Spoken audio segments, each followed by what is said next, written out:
So they are two hydrogen ions, two hydrogen atoms, so that they are reacting with each other by sharing their last orbit, and each one of these hydrogens, they are providing the electron but without losing the electron.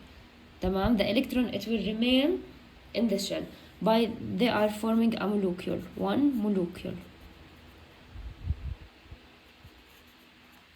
تمام. This molecule is stable and it reached noble gas state because already each one of these hydrogen atoms, they are having two electrons at their last orbit. So we call this relation covalent non-polar, because both of the atoms, they are sharing the electron equally. For other elements like carbon and hydrogen, also we have ammonium, which is NH3. Let's solve this example of nitrogen, because also it is non-metal with non-metal. So we have one nitrogen. In nitrogen we have 5 electrons in the last orbit, like this. So still we need 3 electrons to reach the noble gas state. So we will need 1 hydrogen and other 2 hydrogens that they will share their last orbit with nitrogen.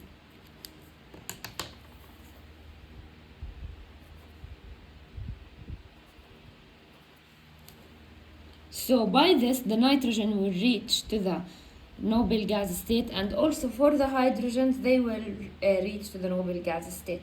So we have now 8 electrons in the last orbit, so all of the elements, they reach to the noble gas state. But in this case, the nitrogen is really attracting the electrons more powerful than the hydrogen does.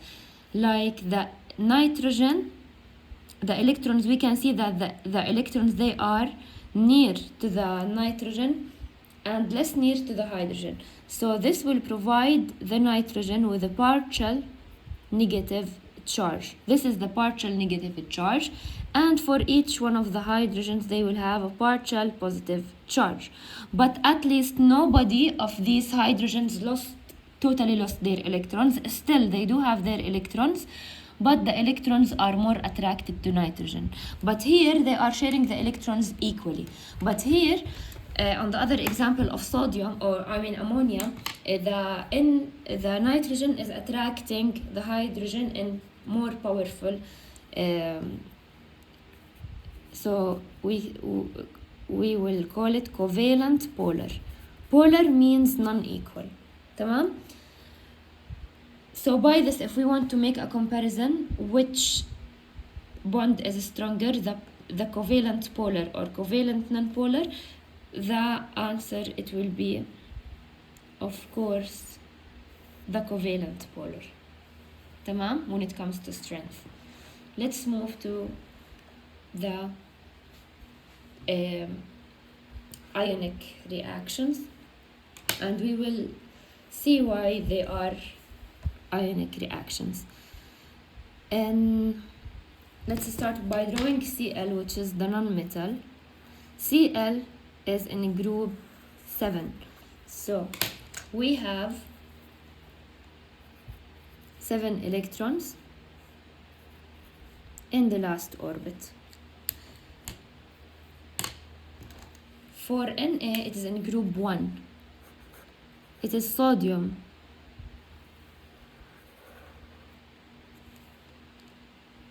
So we have 1 electron in the last orbit. So for sodium needs to lose this electron, and for the Cl, it will gain this electron. So after this reaction, it will be a full transfer of the electrons. So for the chlorine, it will have a full shell of electrons,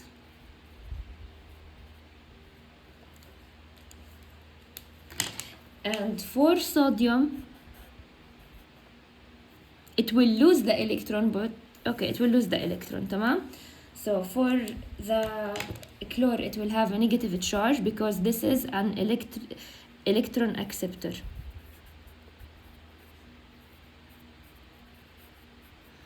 And this is electron donor because it has lost the electron donor. تمام. And it will have a positive charge. So this is the ionic bond. And for the ionic bond, it is always polar because it is not equal. Why? Because there is a full transfer of electrons. تمام. There is a full transfer of electrons. So the Cl became negative and the sodium became positive. Now the metals are the easiest. And again, if we want to make a comparison, of course, the ClNa, it will be stronger than the covalent polar, and also it will be stronger than the covalent nonpolar. Like they are already in order, and of course the strongest are the metallic bonds, and we will say why. تمام. Let's move to another page to state the things we have about the metals.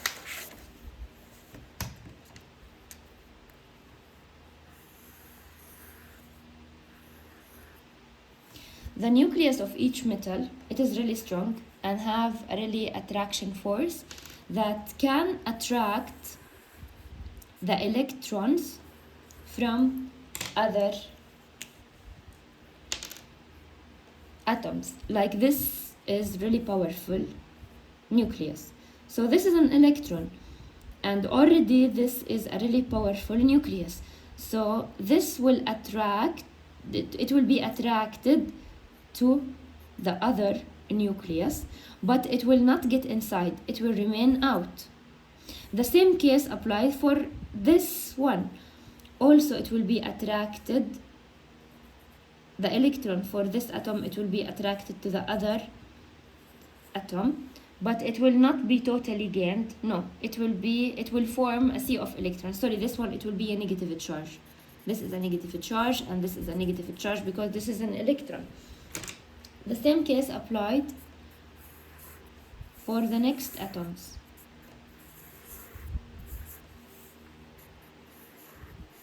So we have really powerful nucleus.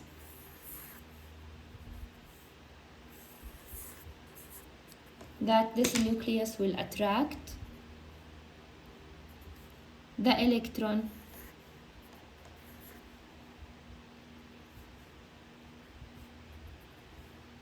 of others. So each atom is affecting the electron from other atoms. By this, we are forming a sea of electrons. Again, in regular atoms of the nonmetals, each nucleus is attracting its own electron. But when it comes to metals, metals are selfish, or like they are thieves. They are stealing the electrons, but without actually getting the electrons in, just forming a sea of electrons. So the key word is sea of electrons. Because of this, they are electrical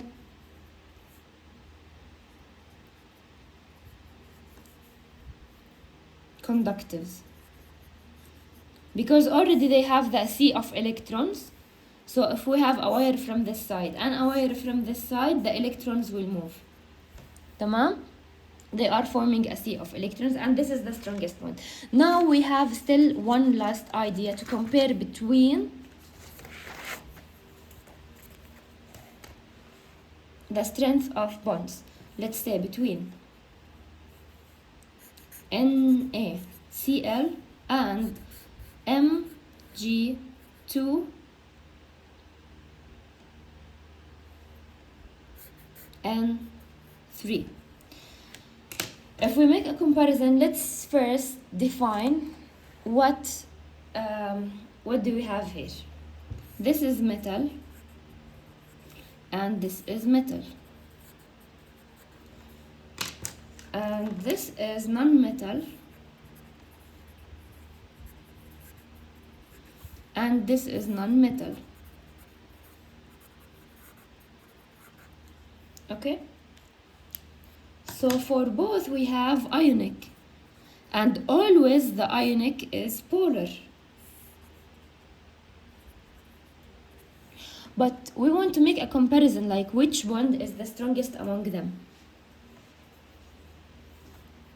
So let's define the ratio. We have 1 sodium to 1 chlorine, and here we have 2 magnesium to 3 nitrogens.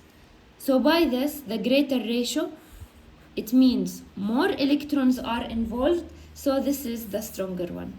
This is stronger than NaCl. And both of them, they are ionic polar, because always the ionic is always polar. Now, let's make another comparison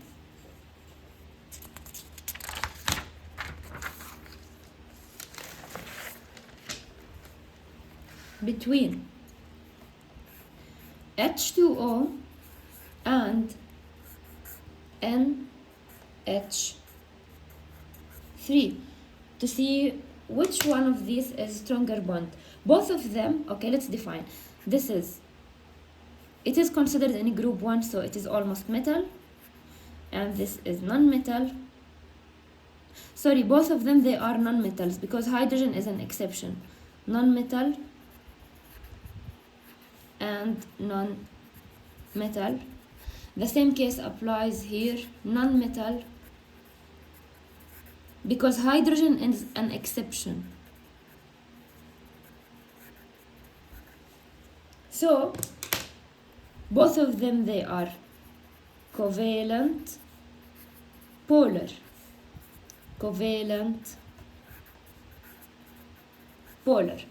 But if we want to make a comparison between them, let's define the ratio. We have 2 hydrogen to 1 oxygen, and here we have 1 nitrogen